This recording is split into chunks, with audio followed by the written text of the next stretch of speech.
Okay, so One Piece live action.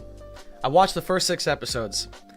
I talked about this. If anyone caught me yesterday on the stream at One Piece University, I was there. I gave a lot of thoughts on the live action.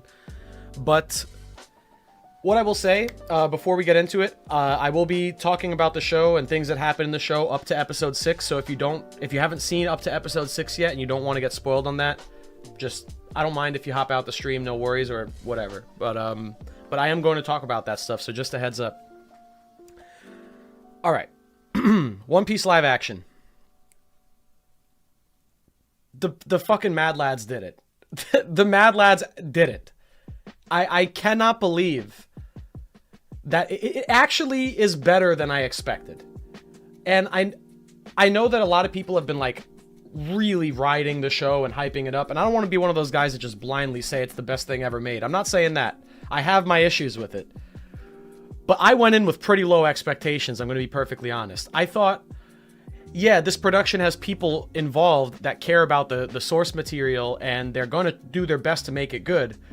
But at the same time, I just didn't think that One Piece lent itself well to a live action adaptation. I thought it would just come across too silly, corny, too, like, the special effects wouldn't look good, the characters wouldn't work. Like, I just thought that, like, it wasn't a series that lent itself well to live action, especially when we have these other series like Cowboy Bebop or Death Note that are way more grounded in our world, and those didn't do well, and those didn't come out great, especially Death Note. That should have been a layup, and that came out horrible.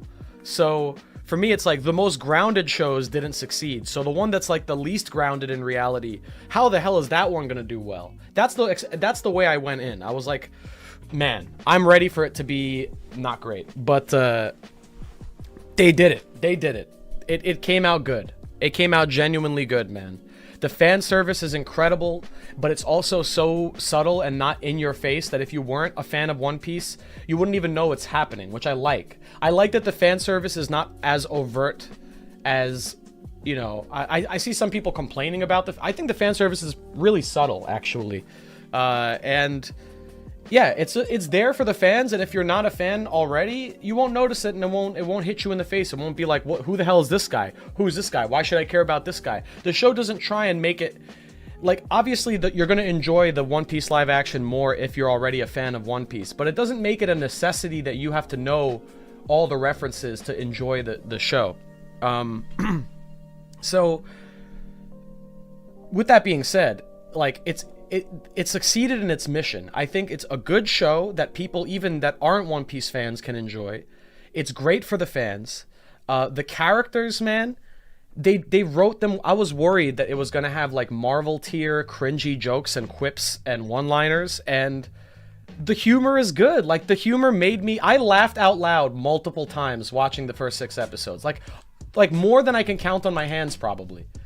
There's so many moments that come to mind. Luffy, when he approaches and we'll talk about the plot changes too, but Luffy approaching the Going Merry, and then he's like, and then Usopp says something from on the ship, and then Luffy's like, "You can talk?" Like, he looks at the Merry figurehead, he's like, "You can talk?"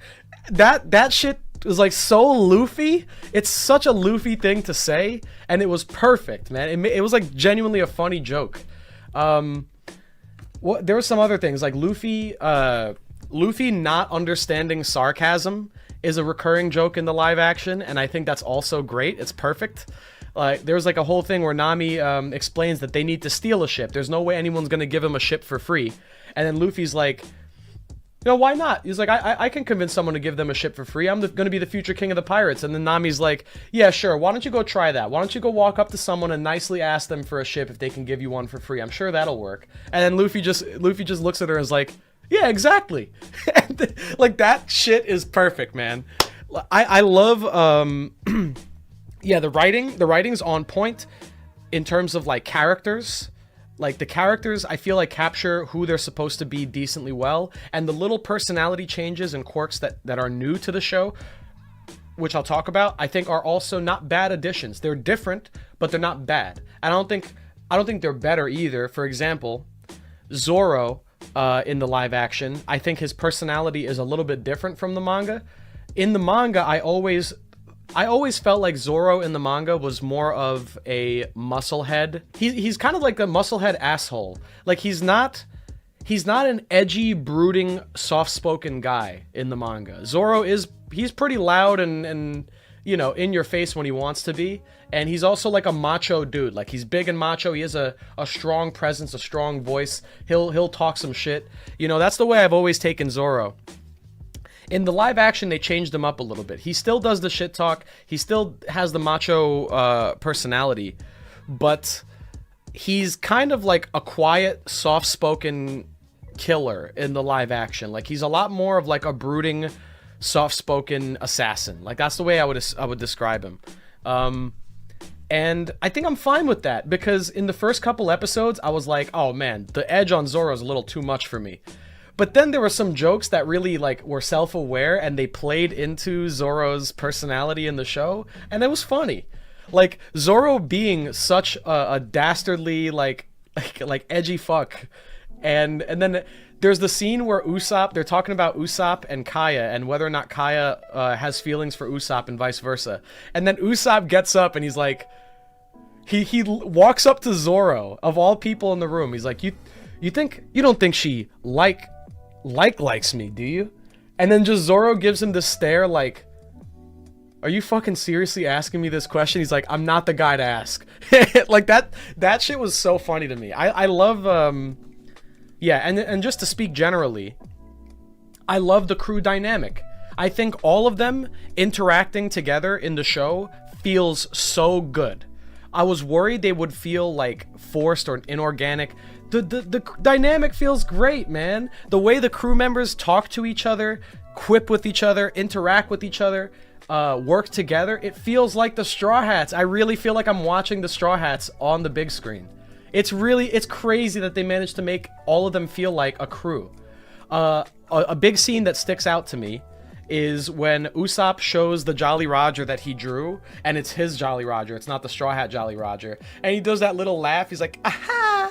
And the other crew members are just like looking, and they're like, and Luffy debates with him over who's the captain, and then Nami is just watching it and she just busts out laughing. Like that felt organic. It felt really good. Like it felt like there was a real, it hit me, man. It really hit me. Emily Rudd is killing it as Nami, by the way. Nami is incredible. She's probably one of the most perfectly performed Straw Hats in the show. She captured the character to a T, like pretty much. It's like perfect. Sanji, I love Taz's Sanji so much. I love Jacob's Usopp.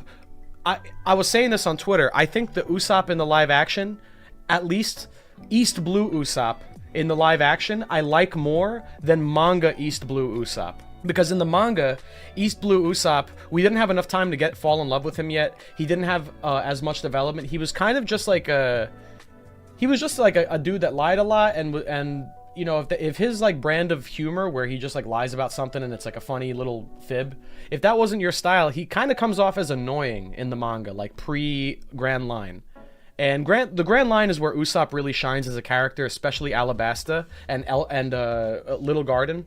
But before that, Usopp's kind of just annoying, like where he's like, I'm the captain of the crew, not you, Luffy. Especially after we just spent like 60 chapters building respect for Luffy as the crew's captain, and you have this dude come out of nowhere and want to be the captain. I think that in the manga, it was played up a little too much, and Usopp came off more as annoying than endearing. And that's one of my biggest criticisms of the character early on in One Piece, and I think that improves a lot after the Grand Line. But in the show, I feel like Usopp is really likable from the get-go. Great performance. Like, Jacob really captured the performance of Usopp well. There's a couple lines I felt weren't great, but otherwise, like, awesome job. And I will say, I like the kiss scene. I really love... Here's one thing I like about the live action. In the One Piece manga, there's a lot of implied things that never happen on page. It's implied in the manga that Zoro, as a bounty hunter and a swordsman, has killed people. We never actually see Zoro kill someone in the manga. But it's heavily implied that Zoro Zoro doesn't, it's not that Zoro doesn't have kills on his belt. The dude has killed people before. He was a bounty hunter. He's a ruthless demon, as he was known, okay? You don't get that nickname. You don't get the nickname of the demon pirate hunter by not killing anyone. So in the manga, it's implied but never shown. In the live action, they show it. They show Zoro chop a guy in half, blood and all, on screen. I like that. I like that change. I think we need more of that. And here's another thing they did. With Kaya and Usopp at the end of Syrup Village, in the manga, Usopp and Kaya are heavily implied to have feelings for each other. Right? It's implied that they're best friends. They care about each other very, very deeply. Usopp's going every day running to sit in front of her windowsill and tell her stories. They're like the only thing they've got each other's got, right? Usopp and Kaya, there's a heavily implied romantic interest between the two of them, I think. And the show, instead of just implying it, shows it. It seals the deal with the kiss that sets Usopp off on his adventure. And I think that's great because now Usopp being on this adventure, he's a fish out of water. He's a weak, cowardly kind of dude that's going to be on the adventure of a lifetime. And now he has something to return home to. That kiss gave Usopp something to come back home to. Something to fight for, something to push ahead for. I will not be surprised if in a future season, if we are lucky enough to get it, Usopp is in a fight in Alabasta and he's defending Luffy's honor. And I think somewhere in the fight where his life has to get put on the line, I would not be surprised if there's a callback to the kiss. And Usopp's like, I can't let Kaya down. I'm not going to die here. I have to make it back to see Kaya one day. I think that's fucking brilliant. And as a whole, Syrup Village got a massive upgrade. The whole change from Syrup Village to like a murder house, like, as Morge put it, I was reading on Twitter, he put it as a murder house. I think that's perfect. Yeah, like a killer trapped in a house with a killer. That formula, upgrade. In my opinion, that's better than the manga. I like that setup for Captain Kuro, having the Nyaban brothers be the butlers, or like working in the mansion along with Kuro. Also brilliant. They don't come out of nowhere. These aren't characters just come out of nowhere the moment Kuro flips to pirate mode. They're actual characters established in the arc, and it's all set up around the mansion as a set piece. You have them exploring the mansion. You have the scene with the dress up. You have them eating dinner. Luffy like walking on top of the dinner table. It's great, man. Like all of that. Oh man. All of that's a straight upgrade over the original Syrup Village, because the original arc, Syrup Village, is the weakest part of East Blue in the manga, and in the anime too. It's the weakest part. And in the live action, it's almost a highlight of the season for me. It's almost one of the best parts of the season because of all the new things they did. As someone who's read the manga multiple times, going into the live action and being treated to a new story, that's awesome. Like that keeps me wide awake and keeps me focused on the screen. And the changes they made were good. They weren't offensive changes. I think they were all actually those are well-made decisions. And yeah, I mean, it's refreshing to go into Syrup Village and then get something completely new. And it's, in my opinion, better as a setup. Yeah, I think, man, all of that, that's perfect. What else did I think was good? And then we'll get to the criticisms after that. What else did I really like about, let's see, Syrup Village? I pretty much am done gloating over that. I don't really have anything else I can say, thinking about it. Oh, another amazing change. Usopp working at the shipyard. So all of Usopp's experience with shipbuilding and ship repair and his handyman work, now it's explained by the show as Usopp working in Kaya's shipyard. So Usopp actually is technically a shipwright when we meet him. In the live action, he's an actual shipwright. That's such great context for what Usopp's capable of doing. It gives him a set of skills that he can take onto the ship. I think that's also brilliant. Baratier. Oh, man. Okay. Let's talk about Baratier. The set, amazing. Okay? The set was phenomenal. Everything about Baratier looked great. The kitchen, the dim lighting, everything. I love the look of the set. I love Baratier. I love the outside of it. I love how the Mihawk fight looked when they were fighting outside. Sanji's performance is great. There's one moment early on when Sanji... okay, Zeph... I'll just say this before I talk about Sanji. Zeph was perfect. Perfect. If One Piece live action ever gets made again in the future, like a second time, there's no way they're going to top this Zeph. This is the best Zeph. We have Zeph on the screen. It's him. So, let me just get that out of the way. Fucking perfect. Perfect, man. There's a scene where Sanji is arguing with Zeph over, like, this dish that he made, and then Sanji goes into this, like, incel rage mode, where he's like, oh, if I have to cook in this kitchen again, I'm gonna fucking explode. And it's like, I love that, man. Sanji's performance is great. A lot, like, Sanji genuinely made me laugh multiple times. Him hitting on Nami was great. Them teasing Nami over having a new boyfriend because of that was great. Sanji's fighting looks good. He looks man. Sanji's fight in the show, I think that might be one of the best looking combat sequences in the whole show. One of them. His kicks look legit. It looks like Sanji fighting, man. It's fucking cool. It's like Sanji and Zeph walked off the fucking page. It's sick. They're killing it with that. Another change I really liked, the introduction of Mihawk. The way that they handled the introduction of Mihawk. I still prefer the manga.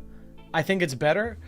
But the reason they did Mihawk this way was because of the next thing I'm going to talk about. The other big plot change that happened to Baratier, which is Don Krieg is gone.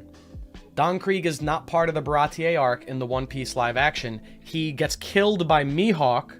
He gets fucking killed by Mihawk in a scene just prior. And then Mihawk pulls up to the Baratier searching for Luffy just casually at the bar. And then Zoro walks up to Mihawk and challenges him to a duel, and they're like, okay, fine, I'll duel you tomorrow at dawn. And then they spend the night there. I love that. I love that there's... Okay, let me actually go into this for a bit. Those changes are really cool, because first off, Don Krieg is not that great of a villain. I think he's one of the lamer villains of pre-Grand Line. I would be fine if Oda never brought him back. I don't think he's that important. I think Gin is an important character, and I think he's one of the highlights of the Baratier arc, but Krieg himself is like he's just like a generic shithead pirate. Like, I don't really have any strong opinions on Krieg, so I'm fine with them cutting Krieg, and the reason they cut Krieg is to work Arlong in. I actually like this way of condensing it. They made Arlong come to the Baratier in search of Luffy because Luffy's been making a name for himself. So instead of having Krieg pull up and mess the Baratier up, Arlong swims over to the Baratier with his fishmen crew and then fucks up the Baratier. That's a great change in my opinion. Having the Arlong Park arc start at the end of Baratier, having Arlong physically move locations by swimming using his fishman abilities to swim over to the Baratier, the whole thing with like the host at the front of the Baratier being a fishman, and then Arlong walks in and the host being a fish, like the fishman host says to Arlong, I'd be happy to serve you. And then Arlong looks at his face and he looks at the fishman ears and gills or whatever, and he's like, serve me. Interesting choice of words. Like, that's a really good like detail of Arlong's character that's snuck in there, and it's a completely new addition that wasn't in the manga at all. And by making Arlong come to Baratier, and then Nami had the whole thing where the night before, Nami was supposed to leave Baratier and ditch the Straw Hats to go to Arlong, to go to fucking Kokoyashi. In the show they call it something different, I'm pretty sure. Kokoyashi village. She abandons the Straw Hats, right, in the manga, and then leaves at Baratier. In the show they changed it. Because Mihawk and Zoro agreed to duel the night before, now the Straw Hats are all stuck arguing with Zoro like, hey, are you really gonna fight this guy? This is like a dangerous choice. And Nami goes off on her own, talks to a guy about catching a ship to her island, and he's like, alright, meet me here in the morning. If you're not here, I'm leaving without you. And then the next morning, the day of the duel, that the duel's supposed to happen, you can tell the night before, Nami establishes a bond with Zoro over a drinking game. We see a whole scene establishing them becoming friends. They do the Tyrion drinking game from Game of Thrones. They sit there and they become friends. Zoro challenges Mihawk to a duel. Nami's concerned for Zoro's well-being. And then, because the duel is set the next morning, the same time that Nami's supposed to ditch the crew, the craziest change happens. Zoro fights Mihawk the next morning, and Nami doesn't leave. She gets the option, she goes to the boat, and the guy's like, are you coming? We're leaving. And Nami actually does the opposite of what she does in the manga, and stays behind to watch Zoro's duel, and then cares for him after he takes the slash, and is in a coma from Mihawk. That is fucking awesome.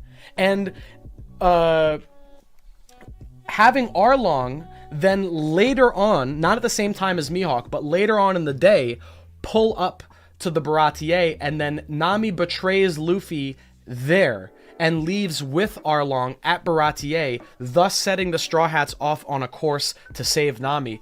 I think that was a great way to set up the plot.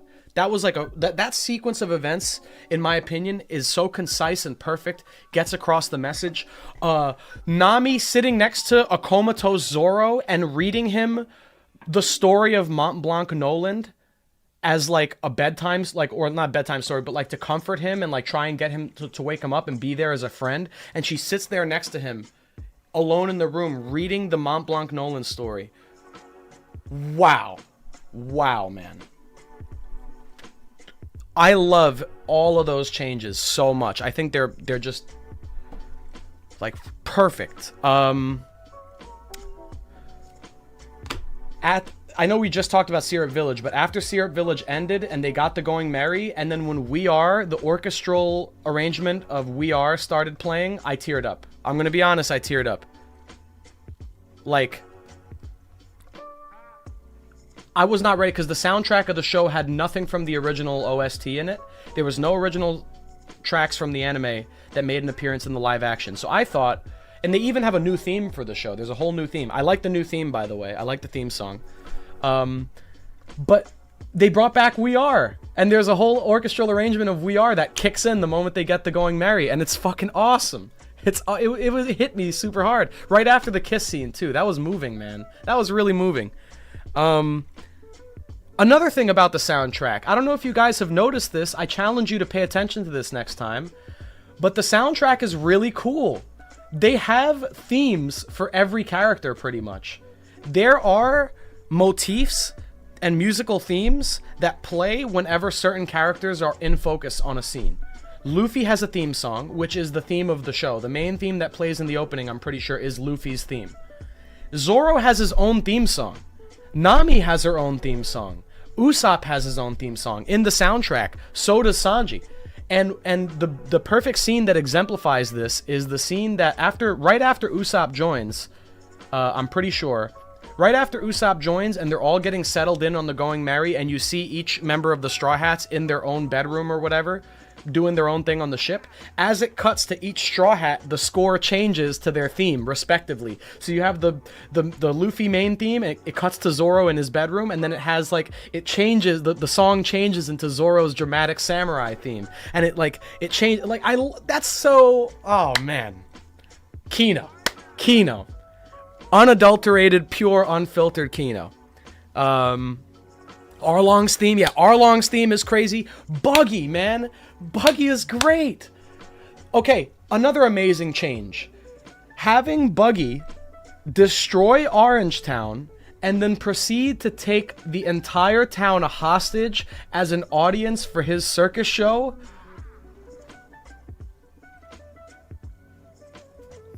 Genius. Oh yeah, Dila Joyboy, thank you for the $2 super chat.